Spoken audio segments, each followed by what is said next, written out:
Hey there, it's Johanna Fox, and welcome back to a Creative Thread YouTube channel. And today I am going to do another episode of What's in the Bag, What's in the Project Bag. And we'll put plurals on that. It's What's in the Project Bags. So I did this last week and got some good feedback. And I think there were some people that kind of thought I was kidding when I say I have a lot of projects and I have a lot of bags, and I really can fill up lots of time showing you what I'm working on. And then you'll get a kind of idea of what I work on during in this course of a week and what I don't. And that's okay. So yeah, I've had a good week. Had a lot of my coaching practice. We're doing a lot of practice with our peers and master coaches for Kaizen Muse Creativity Coaching certification, and I'm learning so much. It's intense sometimes, but it's a lot of fun, and I can't wait to share all that I'm learning with everybody. And I'll tell you, before I open the box or the bags, I'm so used to saying what's in the box. There's some things that like pop up that like I'm dying to share. And one of the things, and it kind of doesn't have anything to do with, it has something to do with creativity. And that is, I was a stay-at-home mom for a long time, mom of 2 boys, and a lot of you were stay-at-home moms or worked and balanced mom, whatever. We were all very busy with family. And sometimes when we're so busy with family, with work, with household obligations, we put ourselves last. And very often that can be our own creativity and our own hobbies. We're so busy with kids, with spouses, with parents, with families that, sometimes we put ourselves last. And during one of these coaching sessions, and it kind of came up that, some of us feel like late bloomers because we're finally getting around to having time for ourselves to create, to be an artist. I think this is like recently is the first time I really felt comfortable calling myself an artist because, I always say I was crafty. But it's now time that I'm able to give to myself. And I think we don't give ourselves enough credit. So it kind of dawned on me as I was talking to somebody who also has, kids. She has kids in high school. And I said, we created, the greatest thing we ever created were these kids. We created these kids. We physically, with a little bit of help, created these kids, and over the years, through our nurturing, through our input, through our love and our time, we create an environment and help to mold and shape our kids. So even though we might not have been time to do our own, fine crafts or art, we were still being creative all this time. So we need to give ourselves credit for that. So credit report. Having kids, raising kids is the ultimate form of creation. Okay, off my soapbox and into the bags. And I'm not even editing this, just so you know. I haven't even gotten to learning how to really do the editing yet. But I've been doing a lot this week. So one of the things I did was my friend Julie and I sat down Friday, and she taught me how to do I knew it as pearl knotting, but it's knotting and for jewelry making. So traditionally, like if you bought a strand of pearls, they have knots in between. And so traditional malas, and I'll get into what those are in a second, have knotting in between as well. Oh, I'm wearing one. So this one is knotted. And what a mala is, besides being a really cool piece of jewelry that's very popular now, but it's a symbol of spirituality, meditation, often used in yoga. And so it has 108 beads, and the 108 have different meanings. It's the numerical value of the word Om, which is a chanted word when you're meditating, and we use it in yoga as well. And there's some other things, and then people also use it to kind of like they count the beads and they pray, and the space in between that's knotted, which is the traditional way to do it, is the space in between. So Julie showed me how to do the knotting, which took me some practice to get used to, but I'm really happy with how it came out. She does beautiful, beautiful malas and necklaces, but this is mine. And so I think I showed you the beads last time. They're glass. They're either glass or stone, but you know, they're breakable, and they're really like a pretty iridescent. It's like a white with an iridescence. And then I found this pendant that it's like that Thai silver color, but it had kind of a snail shell. And if my snails are my spirit animal, that's a whole different story. So it has the guru bead and another little bead, and then this pendant, and then a little tassel on it. So I'm really happy how it came out. I used 8mm beads that I got locally at Bead and Art, and the only thing with this size is it comes very low, and this 5-foot tall girl kind of needs something shorter. So I think now my next one I might use a smaller bead like this one. This is one I got in Bali. But yeah, so that's what I made, and I had a lot of fun doing it. So it's, oh, I didn't show you the bag that it was in. Yikes. So this is the one that I got, one of the ones I got in Bali, and you can see this one has some kind of seed. It's a bead that's, I think, made out of a seed, and it has some different colored beads so that they mix it up to make 108. And then the main bead right here is called the guru bead. So, and a tassel. So this is one I got in Bali. And then I got this one, and I wore this all the time. So this is I don't know, it's like wood beads, but it's not knotted. They have little beads in between, and it has a Ganesh, which is I guess the god of obstacles, clearing obstacles. I actually counted this one, and this is not 108, so this is not a true mala. I was sold a pretty necklace as a mala in Bali, but that's okay.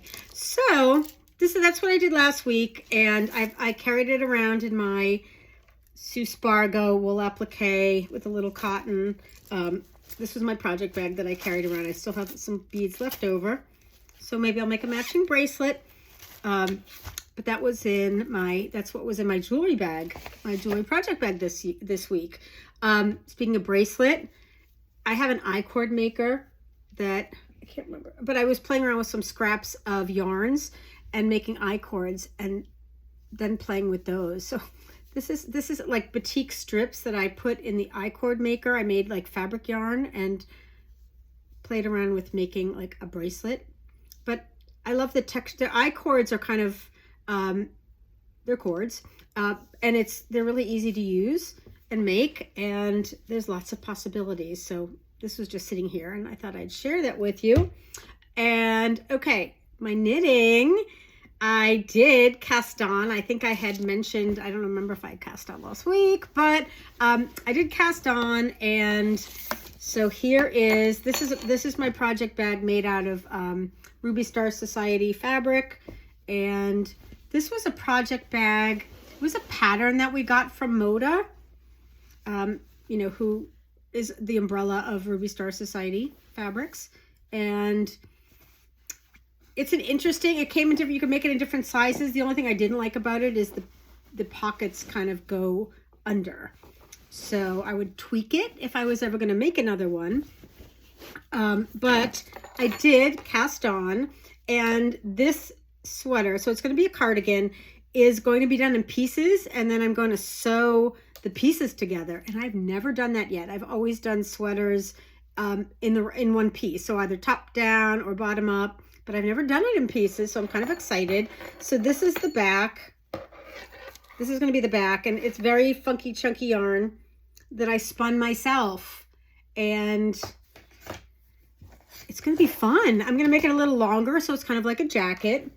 and I'm gonna have to, I have to spin some more, and I've been doing that as well. I'm gonna show you what I've been spinning, so you can see so this is called a Lazy Kate.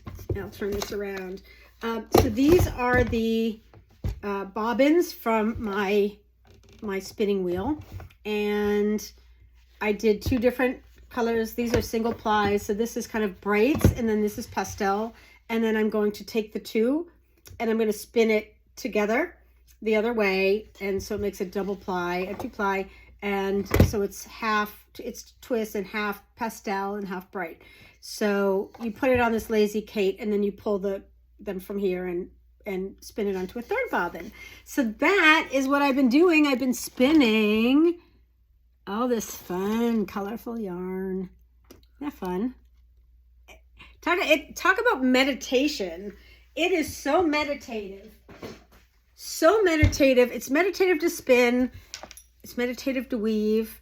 But, you know, spinning, you can just sit there and you get into a rhythm, and it is so relaxing. I love it. So that's what's in my knitting bag. I don't think I showed you this last time, but I have a crochet bag. This is something that I carry around with me, and sometimes I leave in the car. So if I'm going to my parents' house and I'm hanging out for a while and I need to have a project, I'll throw this in the car, because if you crochet a granny square, it's easy to just pick up, put down, and they're small. So I have a bunch of different colored Cascade 220 Superwash balls of yarn in here, and then I've just been making lots of granny squares. And originally I was going to make like a long cardigan out of these.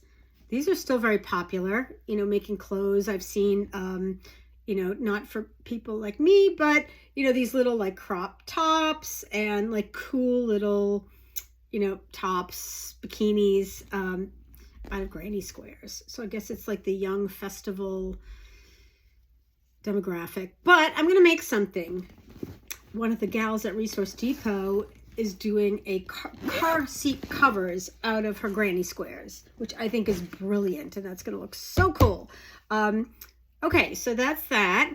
And I did finish, I had showed you some of the paper that I was working on. I was making some books, some little handmade books. I did finish one of them, which was kind of a double signature with pockets on the inside, but I brought that up to Resource Depot for a project. So I don't have it with me to show, but I still have lots of extra papers, so I'm going to make more and still experiment with the techniques that I want to use. And I have been watching this past week and a half on online. It's a free, they're like one-day classes. It's called Sketchbook Revival. The host her name's Karen Abend, and she has put together a whole bunch of different mixed media artists, painters, sketchers, drawers, doodlers, watercolor, and they post 2 a day, and they're like 1 hour. And I've been watching those. My friend Joanne Sharp was one of the instructors, so I was kind of excited to watch the series. And so I've been watching some of them. Some I didn't really have an interest in trying, and other ones were similar to things I've seen before. But it's always fun to refresh, and it's always fun to try something that's very low expectation, didn't require a lot of materials. You know, when you have to gather a lot of materials, sometimes it deflates the excitement, because you don't want to have to first, you know, if you don't have it, then you have to order it or run out. But this was something that it was kind of similar to what I had done in the past. So this wasn't exactly what we had done, but it was kind of just doodling and then coloring in. So I broke out one of my sketchbooks, and I broke out my Copic markers and my sketch markers, and I was just kind of playing around with doodles and coloring, and then some extra mark making. So that's something I was inspired to make from Sketchbook Revival. So that's kind of sitting on here. It wasn't in a bag, but that's also something that I was working on this week. So I've been keeping busy. And something else that I'm excited to do, hopefully this weekend, we'll see what the weather's like, you know, we haven't had rain in a really long time. Today's the first day that it's actually rained where it's going to make a difference. We really need the rain, but I cleared out the side yard. I had some overgrown areca palms and other like giant weedy things, and cleaned it out, got rid of everything, and I'm going to plant a butterfly garden. So I am going to attempt creativity outside in my garden. And you know, with butterfly gardens, you're planting flowering things, and I think that's going to be so fun. I don't have a lot of skill with gardening, or a lot of experience, I should say. So, you know, I went to Butterfly World recently. I went through their nursery. I kind of paid attention to some of the flowers. And so I'm going to start with a little parcel of land on the side and plant a butterfly garden. So I think that's going to be really fun. And, you know, it's another kind of creativity, not, you know, a applied pen and paper, fabric and thread, but it's still creative. So I'm really excited about that. So that's what's going on this week. And I have lots of ideas to be sharing. So stay tuned. I will continue to post the different projects. I'm going to start posting some tutorials. I was actually thinking about showing how to do a knot.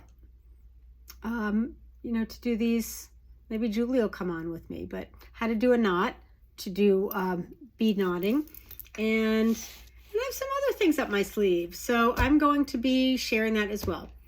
So stay tuned. I got to work on getting the editing down so that I can properly, you know, manage 2 cameras for close-ups. You know, it's a whole technological learning curve, but I can do it. I can try. It doesn't have to be perfect, and I'm okay with that. You know, it's fun learning something new. So anyhow, I hope you have a wonderful creative time. I hope you make time to make something, even if it's just a cup of coffee or a cake, or, you know, prune your trees or knit a sweater, whatever you like. Go ahead and leave a comment down below. Tell me what you're working on. If you have any suggestions as to anything you'd like to see, I would love to hear. Please subscribe, please share, and I will see you again real soon. Bye.